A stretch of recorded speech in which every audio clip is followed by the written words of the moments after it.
But on a basis down here where we are, Yeah. we ought to have a certain type of a character that we ought to try to present, towards one another, including ourselves. Amen. It's inspired by my father. He was a man that was, kind of high in the community. He was a Mason. He was vice president of the NAACP. All right. He was a deacon of the church. All right.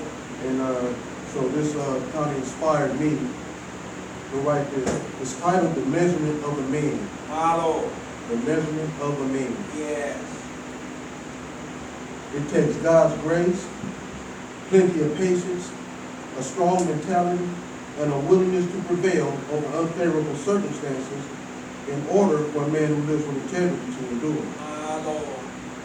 The measurement of a man can be determined by how well he deals with the inwardly destructive passions that can cloud his positive judgment, the outwardly unproductive pressures that surround him on every side, My Lord. and the often and unforeseen problems that tend to bring disorder and distraction to his otherwise sane mind.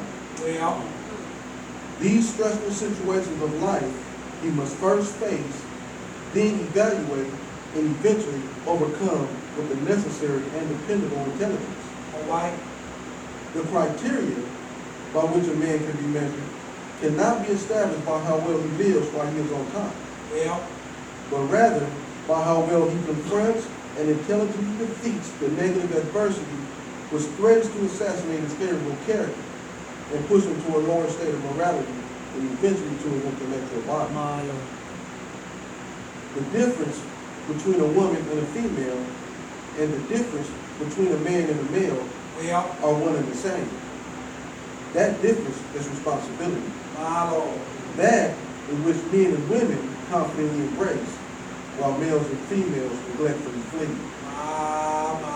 A man's gracious love, his instructive intelligence, and his helpful wisdom all come from inside him and is made evident by way of his enlightening attitude, and it is a reflection of his considerate and well-mannered behavior. Because what happens to a man is less important than what happens within him. Well. As in water, face reflects face. So the heart of man to man. Proverbs chapter 27, verse 19. That's all right, brother. No matter how fast he can run, his problems will keep up. No matter how long he can run, his problems will hang on. My Lord. Only a man who relies on the trustworthiness of reason understands that the only real solution to a problem is to face it, and only then can he replace it My with Lord. a more pleasurable well-being until yet another problem arises in its place. Pressure, viewed metaphorically, can either bust pipes or make diamonds. And a man with a sensible understanding knows to which one that a successful effort would be more desired. Because even when he makes those unwanted mistakes, those often and even sometimes unknowingly wrong decisions, he is still glad and he is mindful of the fact that it's much more better for him to tame himself than it is for him to blame himself. My. And just as necessary for him to needfully allow for every lesson to become a blessing, which he does by learning from his life-living experiences, especially when he knows that his mistakes are past actions that he would be more likely to look back at and not so expectantly forward to. And by him also realizing that his only real mistake would be the one that he doesn't learn from. My Lord. When he is right, Yes. no one seems to remember. And when he is wrong, no one seems to forget. My Lord. People tend to take notice of his faults and seldom recognize his accomplishments. It even seems to him as if no matter how kind or helpful that he has been towards them, most people would rather look down at him mentally than to look up to him respectfully. My. When the difficult circumstances of life in the world turn him upside down, God will bless him with his everlasting love, his unwavering strength, Hallelujah. and his sublime understanding in order for him to live right side up. Yeah. The greatest tragedy for a man is not death. The greatest tragedy for a man is living his life without the willingness to possess confident intentions for exercising the preservation of his self-worth and moral discipline.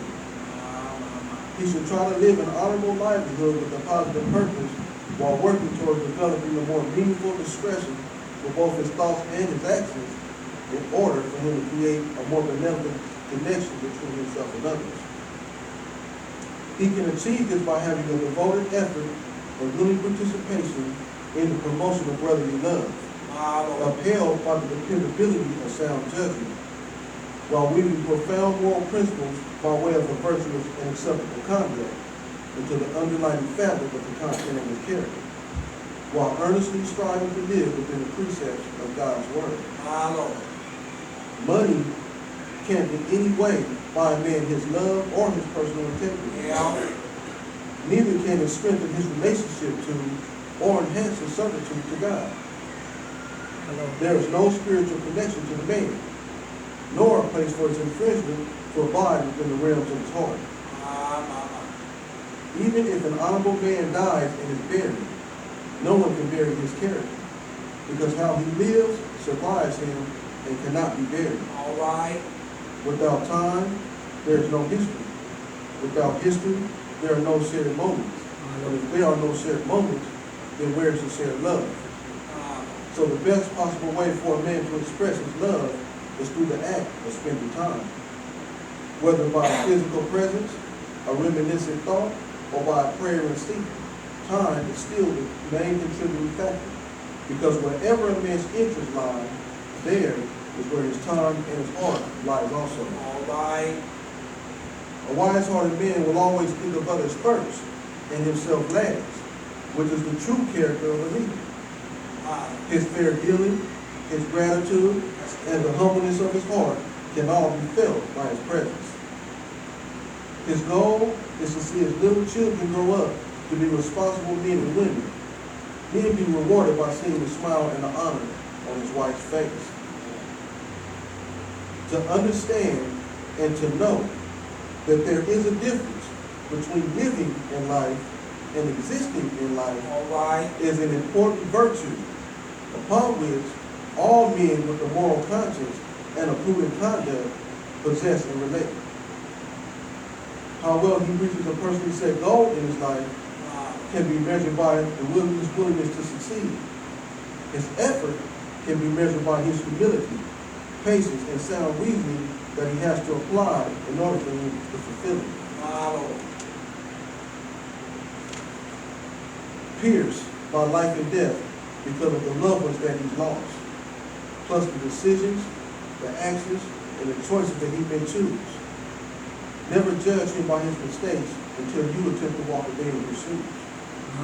For he ever humbly and sincerely tries, while he is patiently hopeful and attentive to hear the knock at the inner door of his being, which guides him to trustworthily and to faithfully answer by attempting to live an upright and virtuous life, and to be that for which was intended for him to be, which is an individual of a sublime and exquisite character, and inevitably worthy to be called a man.